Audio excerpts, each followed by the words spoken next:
Hello. चलिए मैं start करती हूँ। क्वेश्चन नंबर 23 का पार्ट ए हो गया था, पार्ट बी। ठीक है, पार्ट बी समझते। पार्ट ए में समझाए थे कि प्रोराटा बेसिस में क्वेश्चन था, तो प्रोराटा का डिस्कशन हो गया था, आपको पार्ट ए में मिल जाएगा। पार्ट बी है तो इसमें अब money, application money, allotment money, और एप्लीकेशन में जो ज़्यादा मनी दिया है वो कैसे एडजस्ट होंगे अलॉटमेंट में, ये समझना है। तो हमारा क्वेश्चन था, अब मैं क्वेश्चन को नहीं समझाऊंगी, बहुत बार समझा दिए। ठीक है, चलिए एप्लीकेशन मनी। तो फर्स्ट में एप्लीकेशन मनी 1.5 लाख पे रिसीव होगा, और एप्लीकेशन मनी 8 रुपया का है, जिसमें 3 रुपया प्रीमियम का है, 5 रुपया फेस वैल्यू। 8 रुपया जिस टाइम अप्लाई हुआ है एप्लीकेशन, उस टाइम एप्लीकेशन का सारे शेयर्स पे पैसा आ गया है, लेकिन 1.5 लाख शेयर्स रखना नहीं है कंपनी को, 1 लाख रखना है। तो अब 1.5 लाख आ चुका है, उसको 1 लाख पे कन्वर्ट करना होगा। तो जो 1.5 लाख पे पैसा आ गया है तो कंपनी रिफंड उसी को करेगी जिसका शेयर्स रिजेक्ट हुआ था। तो हमारे क्वेश्चन में शेयर्स रिजेक्ट होने वाला 10,000 था। 10,000 जो अप्लाई किए थे उनको नील मिला है। ठीक है, तो 10,000 वाले को रिफंड करेंगे। देखो 1.5 लाख पे 8 रुपया आ गया होगा, 12 लाख पैसा आ गया कंपनी में। 10,000 ऐसा शेयर्स है जिसको कुछ नहीं मिलेगा, तो 8 रुपये वो पे किया होगा, उसको शेयर्स मिलेगा ही नहीं कंपनी में, तो उसके पैसा को वापस करो, 80,000 वापस करो। दूसरा में क्या है कि जो ये 80,000 का था उसको 60,000 मिला, मतलब इसका 20,000 का पैसा ज़्यादा आ गया। एप्लीकेशन मनी, एप्लीकेशन 20,000 से ज़्यादा आया, मतलब 20,000 पे 8 रुपया वो लोग ज़्यादा दिया है। देना 60,000 पे था, लेकिन 80,000 पे दे के रखा है, क्योंकि वो 80,000 से अप्लाई किया था, बाद में कंपनी 60,000 उसको अलॉट की है। तो उसका 20,000 शेयर से ज़्यादा एप्लीकेशन मनी पे किया हुआ है कंपनी में। कंपनी चाहती तो ये कैटेगरी 1 कैटेगरी 2 में दोनों में 20,000 शेयर्स ज़्यादा अप्लाई था, वो लोग को अलॉटेड कम किया गया।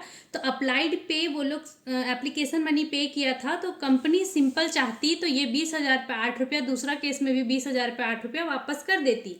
लेकिन कंपनी क्या कहती है कि अभी तुम लोग एप्लीकेशन का 8 रुपया दिया है, इस केस में शेयर्स 10 रुपया का ईच था, 5 रुपया प्रीमियम, 15 रुपये का शेयर्स है। अगर कोई 8 रुपया दिया है तो बाद में 7 रुपया और देना है।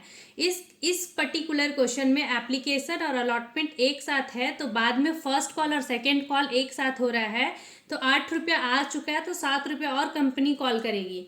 तो कंपनी ये कहती है कि ये पैसा तुम लोग को वापस नहीं करते हैं, क्योंकि और पैसा कुछ आना है तुम लोग से कंपनी में, तो इतना घटा कर देना। यहाँ तक अगर समझ गए होंगे तो मैं आगे बढ़ती कि 20,000 से 8 रुपया, 20,000 से 8 रुपया कैटेगरी 1 कैटेगरी 2 से इतना पैसा, ये पैसा एडजस्ट करेंगे हम लोग फर्स्ट कॉल में। ठीक है, फर्स्ट कॉल में एडजस्ट करना है। लेकिन अब क्वेश्चन क्या किया है कि फर्स्ट कॉल कोई 2 शेयर होल्डर ऐसे हैं पी और क्यू जो फर्स्ट कॉल का पैसा नहीं दिए, तो उसका सोल्यूशन करना है। तो पहले क्या होगा कि एप्लीकेशन जो रिसीव हुआ इस पैसा को कैसे एडजस्ट करना है। 10,000 20,000 20,000 ये चला जाएगा, ये तो फर्स्ट कॉल में एडजस्ट होगा, ये रिफंड बैंक से रिफंड कर देंगे। बाकी 1 लाख का 5 रुपया जाएगा शेयर इक्विटी शेयर कैपिटल में, और 3 रुपया सिक्योरिटी प्रीमियम अकाउंट में। ठीक है, चलिए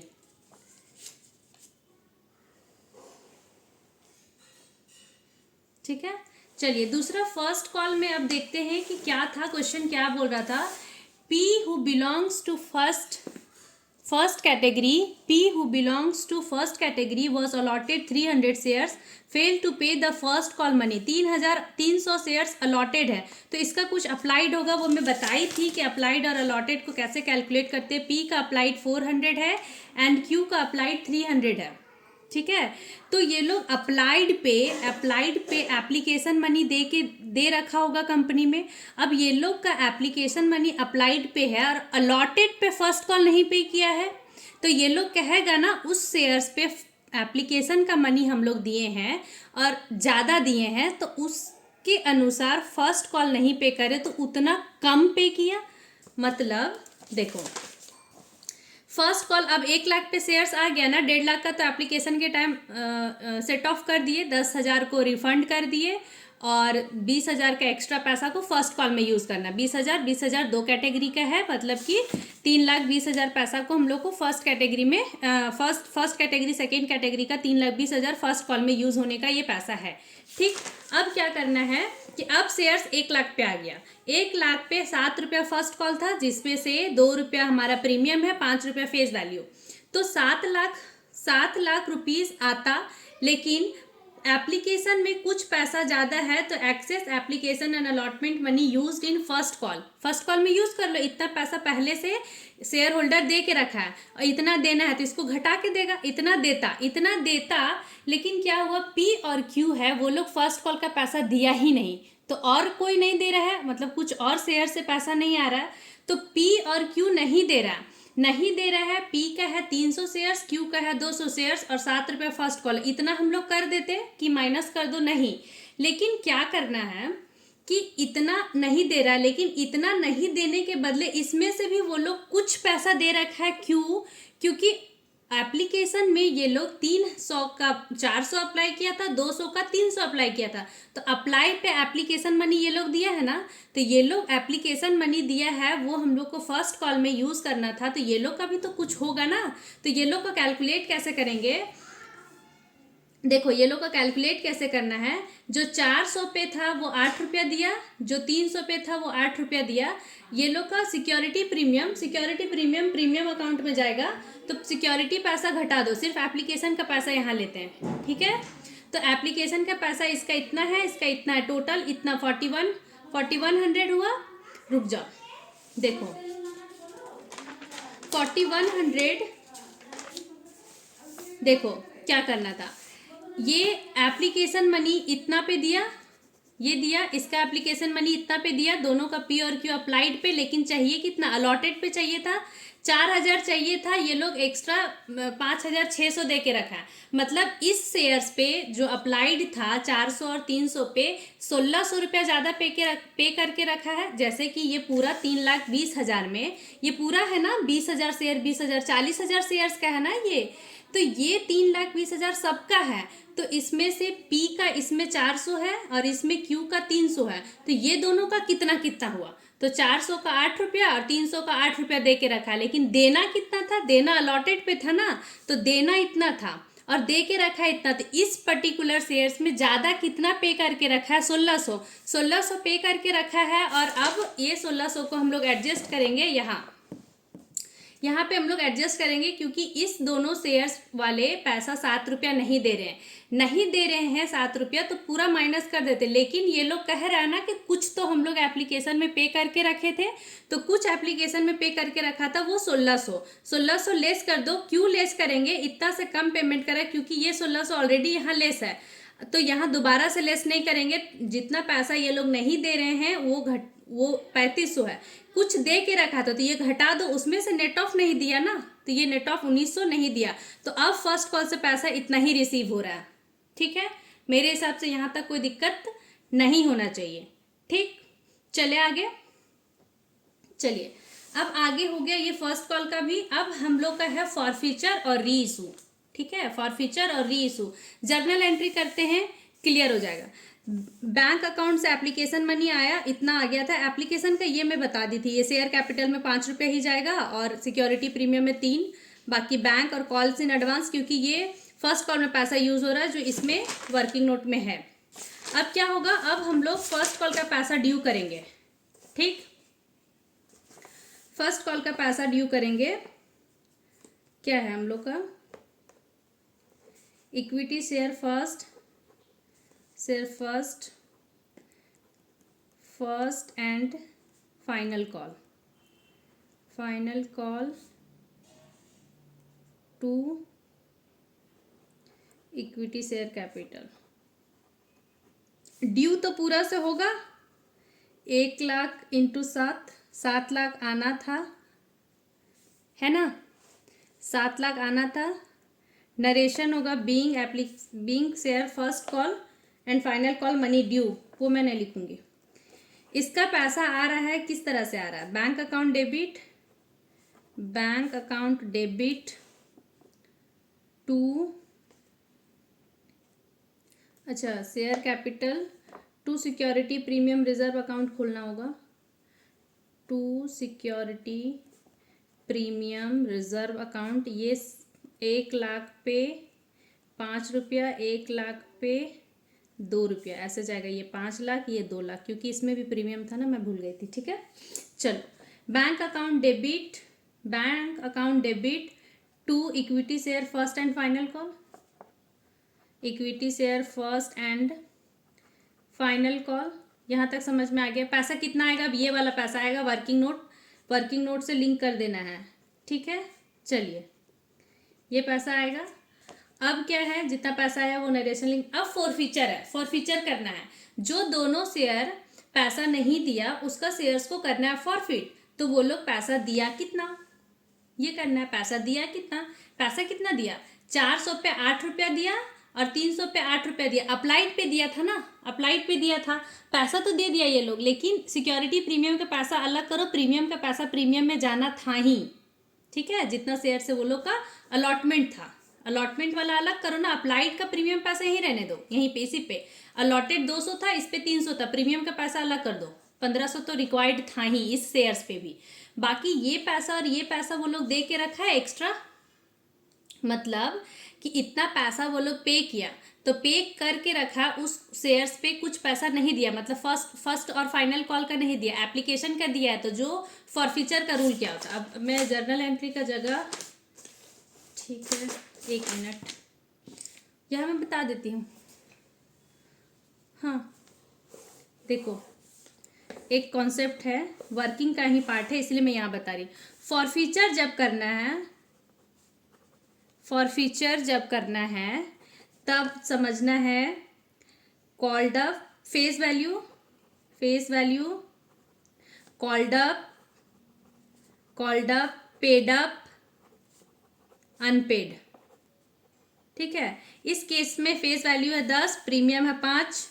कॉल्ड अप कितना, कंपनी कॉल कितना कर रही है? कंपनी कॉल 10 रुपया पूरा की, क्योंकि 8 रुपया 5 रुपया एप्लीकेशन का, 5 रुपया फर्स्ट कॉल का। मंगाई तभी तो कोई पैसा नहीं दिया, तब ना कंपनी जानी कि पैसा नहीं आया है इतने शेयर से। तो कॉल तो की, वो तो मांग रही है पैसा, नहीं देने वाला। कॉल्ड अप भी 10, पेड कितना है? पेड 5 रुपया। अगर फेस वैल्यू पे क्वेश्चन चलता आ रहा है तो 5 रुपया पे है, 5 रुपया पे नहीं है।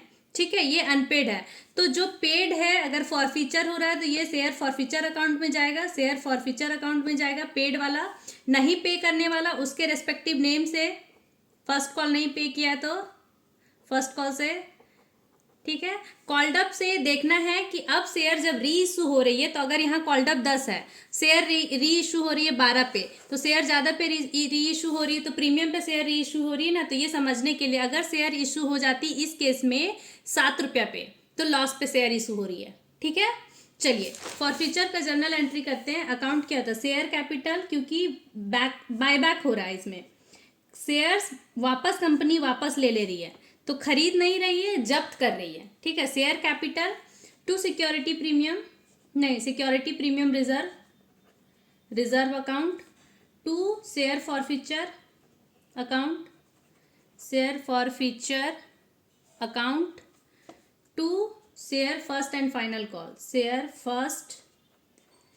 Final call. ठीक है, चलिए कितना शेयर से फॉरफीचर करना है? देखो, इसका 300 शेयर अलॉटेड था, इसका 200 शेयर अलॉटेड पे ही होगा, क्योंकि जो भी अप्लाइड था वो एप्लीकेशन तक ही, उसके बाद शेयर्स 1,00,000 पे चल रही है।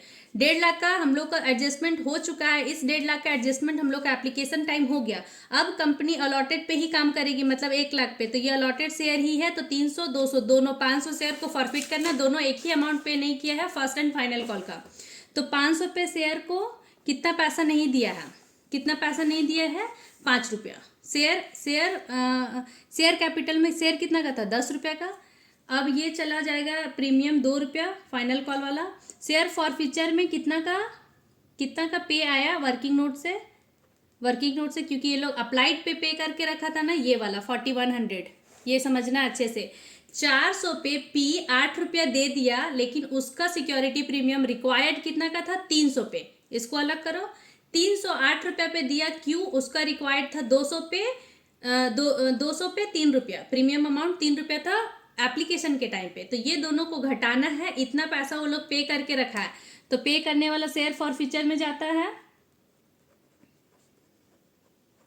अब share first and final call में नहीं पे करने वाला, ठीक है, नहीं पे करने वाला ये था, क्योंकि कुछ तो पे करके रखा है ना ये लोग। नहीं पे करने वाला 1900 था, ठीक है, 1900, समझ गए, ये हो गया। अब री इशू करना है, अब हम लोग को शेयर को री इशू करना है। शेयर री इशू करना है, बैंक अकाउंट डेबिट 500 शेयर को करना है बैंक अकाउंट डेबिट,